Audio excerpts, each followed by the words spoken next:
Assalamualaikum warahmatullahi wabarakatuh. Pada video praktik kali ini, saya akan mempraktikkan bagaimana menerapkan sebuah fungsi yang memiliki parameter berbentuk objek. Langkah pertama, kita akan membuat sebuah kelas. Di sini misalkan saya membuat kelas input.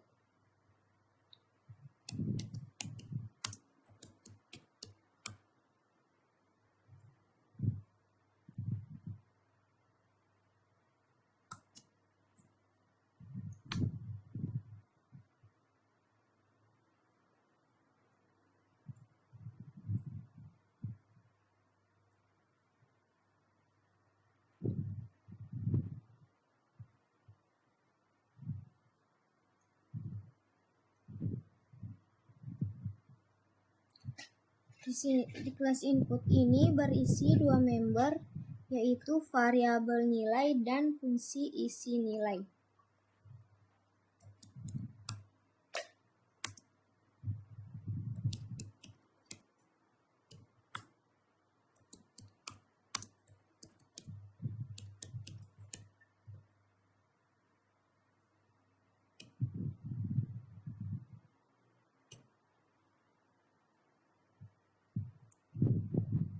Seperti yang kita ketahui, salah satu kegunaan fungsi yang memiliki parameter berupa objek yaitu untuk mengakses member kelas yang bersifat publik. Jadi fungsi ini mengakses data member dari luar kelas. Jadi di sini kita akan memberikan akses publik.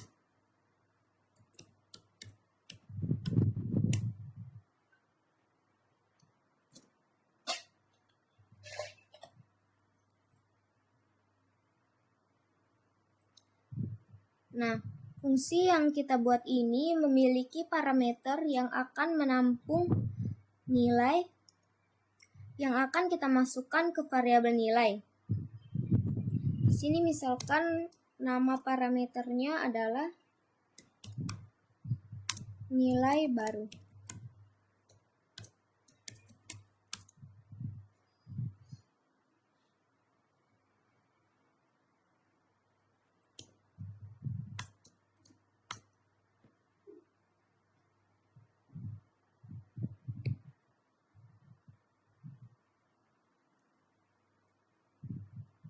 Fungsi ini gunanya untuk mengisi nilai pada variabel. Jadi, variabel nilai nanti akan diisi oleh parameter nilai baru.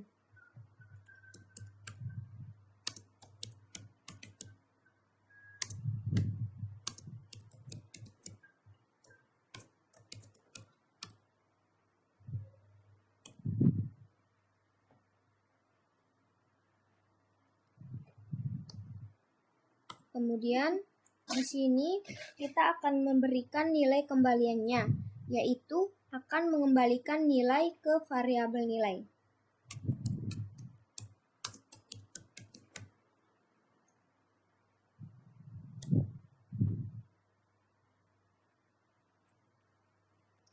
Untuk memastikan fungsi yang kita buat dan variabel yang kita deklarasikan sudah benar, kita akan menjalankan kode program ini.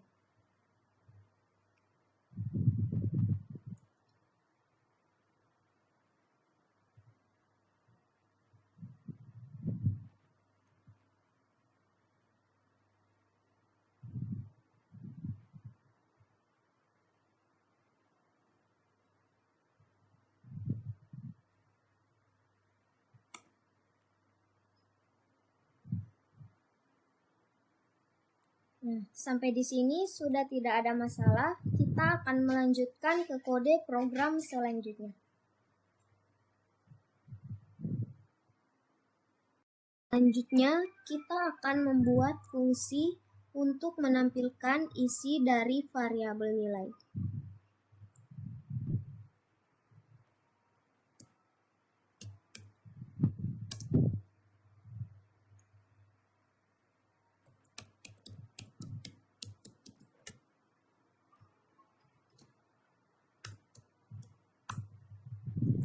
Nah, fungsi inilah yang akan memiliki parameter berupa objek.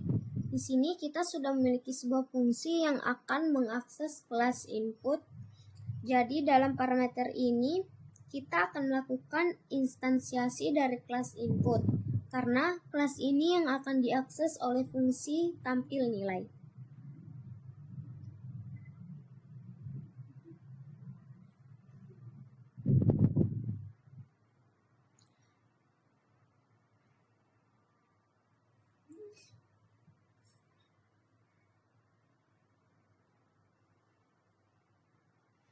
Objek dari instansiasi kelas ini kita akan memberi nama, misalkan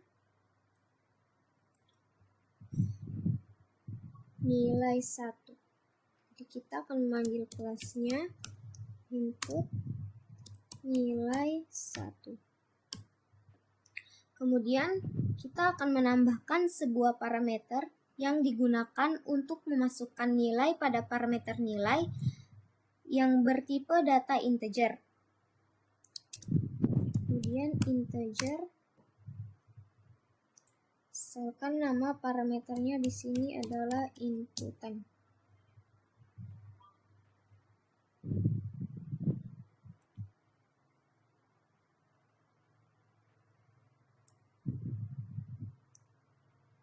Nah, kemudian pada bagian ini kita akan mendeskripsikan tugas dari fungsi tampil nilai ini. Agar fungsi ini bisa mengakses fungsi isi nilai yang ada pada kelas input, kita harus mengaksesnya melalui objek yang sudah mewakili kelas input. Objek yang telah kita buat di sini adalah nilai 1. Jadi, kelas input sudah kita objekkan dengan nama nilai 1. Jadi, kita akan mengakses nilai 1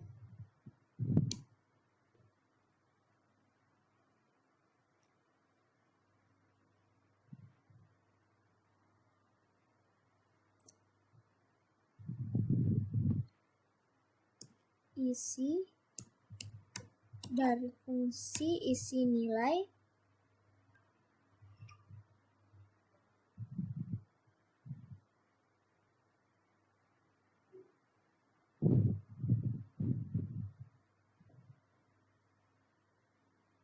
kemudian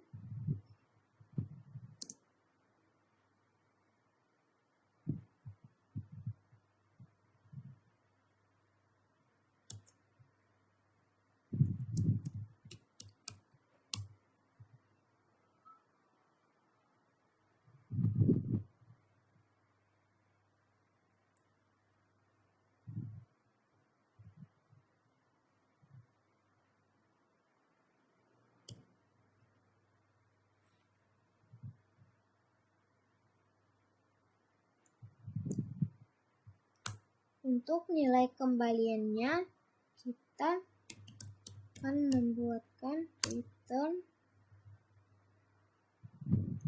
nilai 1 yang sudah mewakili kelas input.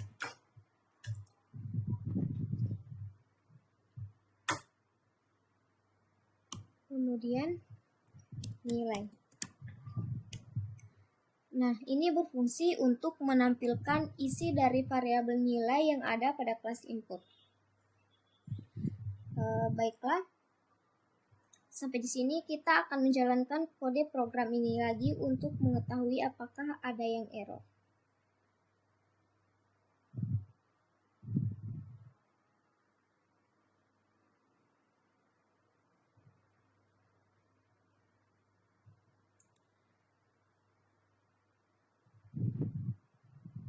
Sampai di sini tidak ada yang error, maka kita akan melanjutkan ke kode program selanjutnya. Dan selanjutnya kita akan melakukan pemanggilan dari fungsi tampil nilai. Di sini, di bagian fungsi utama ini, kita akan mengakses atau menggunakan kelas input, sehingga untuk bisa mengakses kelas tersebut, kita juga harus melakukan instansiasi pada kelas input.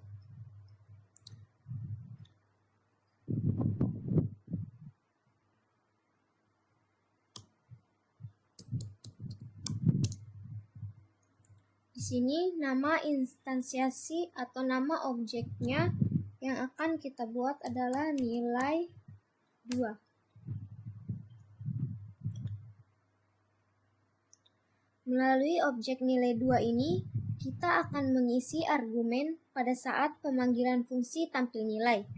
Kemudian, kita akan memanggil fungsi tampil nilai.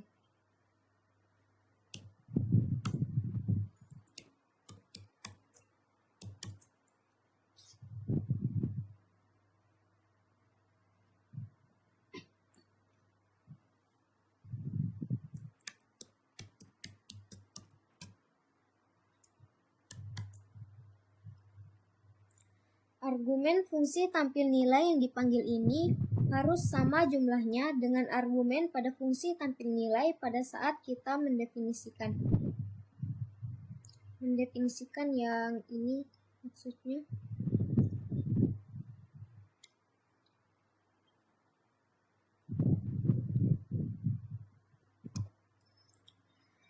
Kemudian parameter pertama yang kita masukkan pada argumen ini juga harus berupa objek. Jadi, argumen pertama yang akan kita masukkan adalah nilai 2 sebagai objek. Kemudian selanjutnya adalah argumen yang berupa nilai yang akan kita masukkan pada parameter inputan, yaitu berupa nilai bertipe data integer. Misalkan di sini kita akan masukkan nilai 85.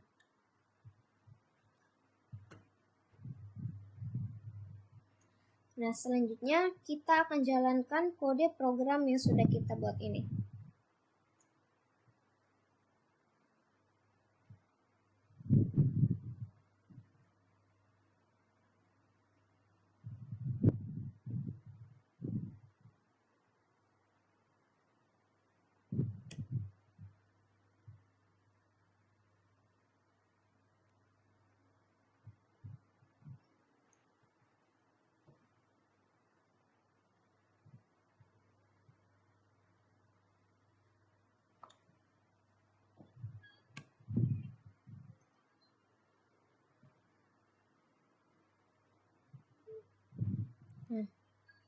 Maka akan tampil nilai 85 sebagai masukan nilai yang kita masukkan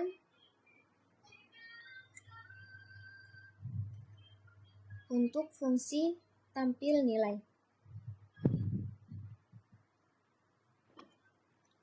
Berarti kode program yang kita buat telah berhasil. Mungkin sekian penjelasan pada video praktik kali ini. Lebih kurangnya saya mohon maaf. Wassalamualaikum warahmatullahi wabarakatuh.